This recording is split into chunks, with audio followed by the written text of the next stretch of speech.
This is Andrew from newsong.com. Welcome and thanks for stopping by. You know, it's been great to hear so much feedback and your very positive responses to the Easter song, Hallelujah, I Know He Lives, that we produced during these lockdown conditions with a kind of virtual choir with contributions sent in by mobile phone from all over the place. And it's been a real joy and a privilege to hear some of your stories about how this song became part of your Easter celebrations this year. If you haven't heard it, then why not go back and check out some of the earlier videos in this series, and that will give you a bit of an insight into the process behind it, as well as, of course, the finished song. You might also be interested to know that the sheet music and the lyrics are available on the website. I'll put a link down below, so if you want to use this in your own church context, then please feel free to do so. And with that in mind, what I thought I'd do today is a bit of a guitar tutorial about how to use and lead the singing of this song. It's slightly unusual for me in that this song was written on the guitar as opposed to the piano, which is more of my usual home territory.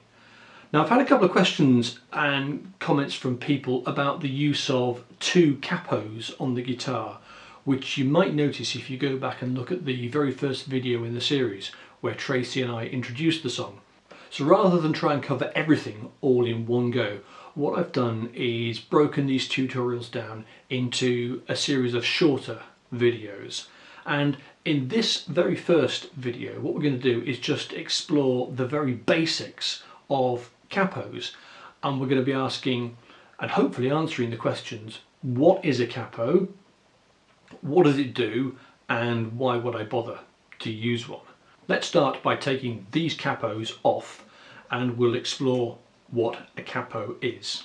Basically, a capo is a clamp which can be attached to the neck of the guitar at any fret position, effectively shortening the neck of the instrument and therefore also shortening the string length. And of course, if you just think back to basic physics, when you shorten the length of a string, you raise the pitch of the instrument. Another way of thinking about this is that a capo is basically a permanent bar chord. You know, when you're first learning to play the guitar and you learn how to do bar chords, you might learn to play an open E shape like that, and then move it up a couple of frets and use this first finger to clamp down across all 6 strings and raise that sound to make it into a different chord. It might be worth just exploring that concept with some actual examples. So let's just take a very basic chord shape that we all know, C. Now, if I put a capo on at the 2nd fret, that's going to raise the pitch of that chord by 1, 2 semitones or half steps. So although I'm still fingering the relative shape for a C chord, what we're going to hear is in fact D. Let's look at another example. If I put the capo on at the 3rd fret and play the shape of an A minor chord, what we're actually going to hear is not A minor but C minor. That's because 3 semitones, or 3 half steps up from A, is C. So we play the shape of an A minor, but we hear C minor. Another example, if I play at the same capo position on the 3rd fret, if I play the chord of G, at least the shape that I'm calling G, then what you'll actually hear is a B flat. All of which, I guess, begs the question, why would you want to do that in the first place? There's a number of reasons. Let's just consider, for example, the idea that you've learnt a song in the key of A and you come to work with a singer or a church group, and you decide that actually playing it in A is probably just a little bit too low for the vocal range of the singers, or it might not just have the right kind of impact with the congregation. So rather than you having to relearn the whole song and get your head around a new set of chords, you can put the capo on at, say, the 3rd fret, and you can carry on playing the chords that you know, the shapes around A major, but what you're actually hearing is C major. Remember, C is 1, 2, 3 semitones above A. So quickly transposing a song upwards to get the right kind of vocal range is a really handy thing to do with a capo. Something else that capos are good at enabling us as guitarists to do is to play in difficult keys. By that I mean some of the keys that are perhaps more suited to a piano or a keyboard. I know when I'm writing at the piano, I'm very often drawn to playing in flat keys like A flat or E flat. Those kind of chords are notoriously difficult to play on the guitar. You can't really play any open strings with them. So it's a good idea to use a capo and play a transposed series of chords which enables you to play chord shapes which are perhaps more familiar to the guitarist. Let me show you what I mean. If I want to play in the key of, say, A flat major, if I were to play that without a capo, then I'd be spending most of my time playing around bar chords like that. Instead, what I can do is put a capo on at the 1st fret, and that will raise the pitch of the instrument by 1 semitone, 1/2 step.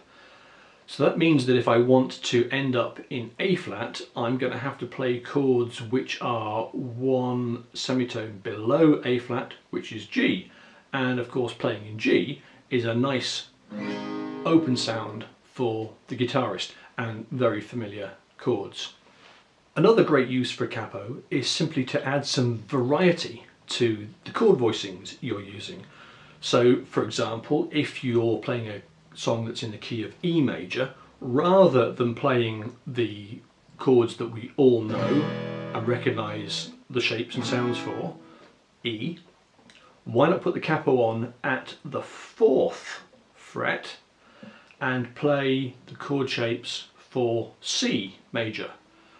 And of course, because the capo is on at the 4th fret, we've raised the pitch of the instrument by 4 semitones.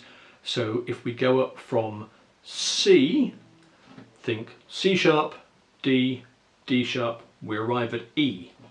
So now I'm playing in the key of E major, but I'm using the shapes in the key of C major.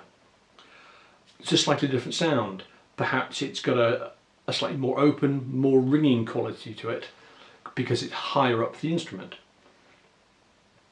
Might be a good idea to consider doing something like that if you're working with 2 guitarists, so that rather than you both doubling up and playing exactly the same shapes, one person is playing all the open chords without the capo on, and somebody else can be playing the transposed versions with a capo to give you a much wider spectrum of sound.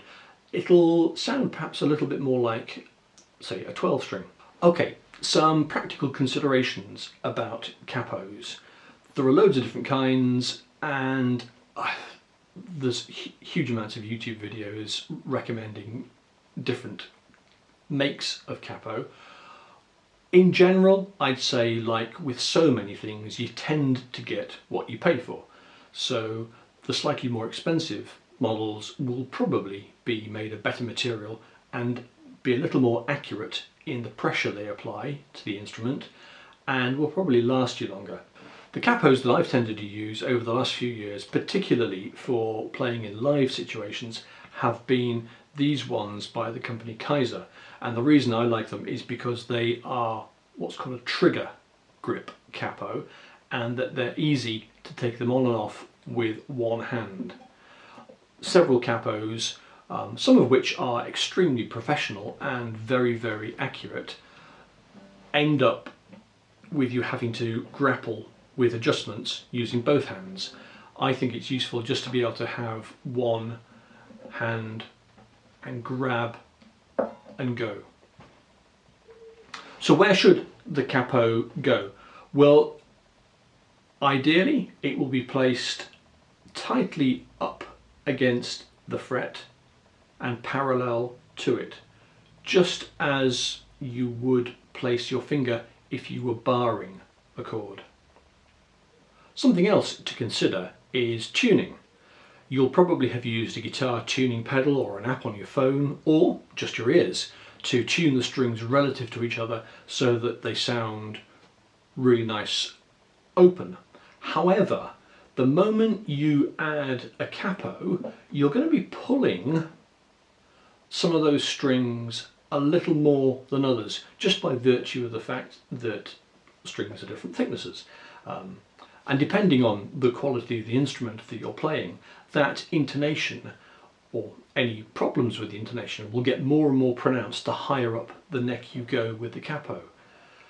I always find it's really important, therefore, to tune the instrument, or at least just double check the tuning, straight after fitting the capo. You might need to just nudge a couple of those strings back into tune. Just remember, of course, that if you're using something like a mobile phone app or a tuning pedal that gives you a readout, then the note name you see might not be the note name you expect. So for example, on the top string there, that's going to tell me that's a G, because that's what it is, whereas I'm of course used to seeing that being an E on my tuner. So just bear that in mind. You might need to do a bit of mental juggling to get your head round the readout of a tuner, or better still, create a kind of little laminated crib sheet that you can leave on the floor by your tuning pedal.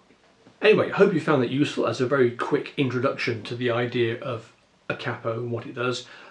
In the next video, what I'm going to do is take a look at a different kind of capo and how I use two in conjunction with each other.